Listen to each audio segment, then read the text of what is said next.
Few games have had as ignominious a release as Cyberpunk 2077. Reviewers were restricted from playing the game on last-gen hardware, so it was a shock to millions who had pre-ordered for the PS4 and Xbox One that such a highly anticipated title would almost melt their consoles. Whilst these unfortunate players were frantically trying to put out the flames erupting from their PlayStations, those who could actually run the game felt they were trapped in the Matrix, not playing a AAA title. One moment you might be forced to inspect your player's teeth as the camera randomly retracts into their mouth. The next, you're T-posing whilst twerking cars blast off into space from the tarmac. It's been 10 months, 10 long, arduous months for CD Projekt Red since they released Cyberpunk, and in those 10 months the game's been salvaged, at least on PC and next gen. But we're not talking about a redemption arc like No Man's Sky, where the developers spent years transforming the game from top to bottom. What needed rescuing wasn't Cyberpunk's story or gameplay. Precisely what made Cyberpunk's release so frustrating was that the game is positively bursting with provocative characters and sagacious questions, all within one of the most enrapturing dystopian settings ever created. It was like the developers were dangling a digital cake right in front of us, except the cake kept glitching out of existence. 10 months later and the cake is finally in reach, and by God is it delicious. The story is up there with some of the best. GTA 5, Red Dead Redemption 2, Fallout New Vegas, you name it, it's of the same caliber. In Cyberpunk 2077 you play as V, a mercenary looking to make it big in Night City, but your ambitions are scuppered when you bungle a heist, your best mate ends up dead, and your consciousness is invaded by the ghost of a terrorist who's slowly hijacking your body. The game explores themes rooted within the cyberpunk genre we know and love from the 80s. Night City is an archetypal temple to unchecked capitalism. Mega corporations dominate every sphere of existence. With money as the world's lifeblood, ideals like justice, freedom and equality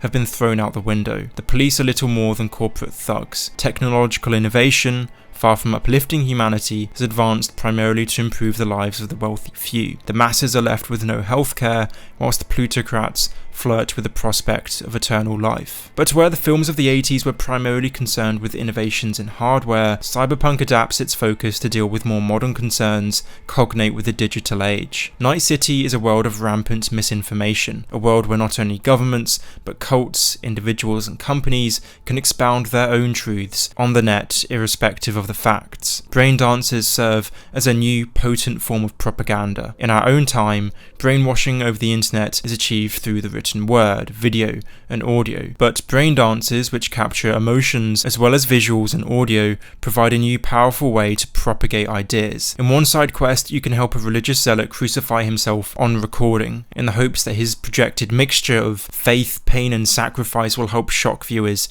into converting. Whilst our own digital world is 2D, perceived largely through phones, laptops and TV screens, in Night City it's a semi-physical manifestation, one you can project your own consciousness into. It's an environment as organic as our own, where sentient AIs thrive, adapt and evolve. In one ending you can even opt to upload yourself to the net, to exist digitally in the knowledge that your own body will inevitably be overtaken by Johnny's psyche. But whether you choose this ending or not will reflect what you think about the enigma of whether a digital imprint of your physical self can ever claim to be you. This line of questioning might not be as abstract as you think. In this day and age, when so much of our time is spent online, can we really say that part of who we are isn't defined by what we do digitally? Does the physical world really have the sole claim to reality anymore? Dystopian Night City provides the perfect milieu to ask these discerning questions about the future of the human condition, but as prominent are more universal themes that have been explored countless times over. At the game's heart is the tragic conception that one man's personal quest should bring about so much death and destruction to others. In this vein, Cyberpunk 2077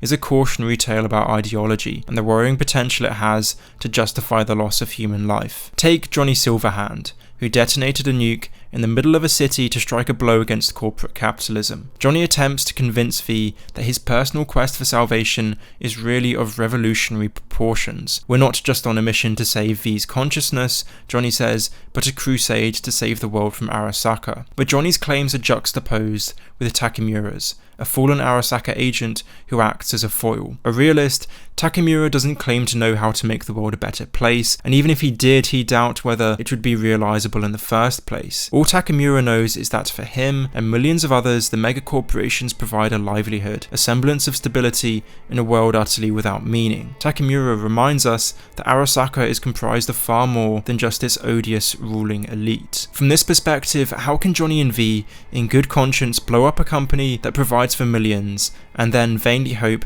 that it will somehow change the world? Cyberpunk doesn't tell you what to think, it leaves it up to you to judge Johnny Silverhand and his message, a fact that's reflected in the multiple endings. You might acknowledge the tragedy of the entire situation, the futility of a quest that demands the lives of so many for what? Your personal salvation and Johnny's misguided idealism? If you want to repudiate the mission in its entirety, then the game allows you to commit suicide and avoid the final act altogether. Or you might rebuff Johnny by siding with Arasaka. The world, you might come to believe, is hopelessly immutable, and the only person you can possibly save is yourself. Or join Johnny in his mad, possibly misguided mission to usher in a utopia by bringing down the world's largest megacorporation, invade Arasaka Tower with a team at your back, or solo, and hope for the best. So if Cyberpunk had such a fantastic, juicy story on offer, an experience that needed little alteration, what has been done, and what needed to be done to salvage the game? Firstly, and most importantly, there have been 3 main updates to deal with poor optimization and bugs. Personally, I've noticed a colossal difference on PC. I could never previously play the game on 4K with high settings. In fact, I could barely run it at 1440p, whereas now it runs at full 4K no issue. Bugs are still present, but I haven't encountered any game-breaking technical issues. There's the odd quirk, like when I got stuck in a crouched position for a few minutes and felt like a dwarf, but for the most part, if you have sufficient hardware, you'll now get a smooth ride in Cyberpunk 2077. This can't be said for the experience on last-gen consoles. If Cyberpunk has been saved, then it's purely on next-gen and PC. The game continues to be barely playable on PS4, purely because it was never meant to run on such weak hardware. It was frankly greedy of CD Projekt Red to release the game on last-gen consoles. Nonetheless, it is still true to say that Cyberpunk, thanks to updates and fixes, is how it should have been on launch in December 2020 for next-gen. CD Projekt Red have been working overtime to win back the trust of fans by providing free extra content that would be locked behind a paywall had, say, Ubisoft been in charge. They've even promised to release a free enhanced version of the game in due course to take full advantage of next-gen hardware. CD Projekt Red could, and indeed should, go even further. There are hints that they plan to release some pretty large DLC that should be free given the piss-poor state of the game at launch. The developers' attempts at reconciliation shouldn't lead us to forget CD Projekt Red's mishandling of the game's launch, but it counts for something. I'm glad that 9 months later, I and so many others are finally able to enjoy the game for what it is, a staggeringly beautiful and provocative addition to the RPG genre.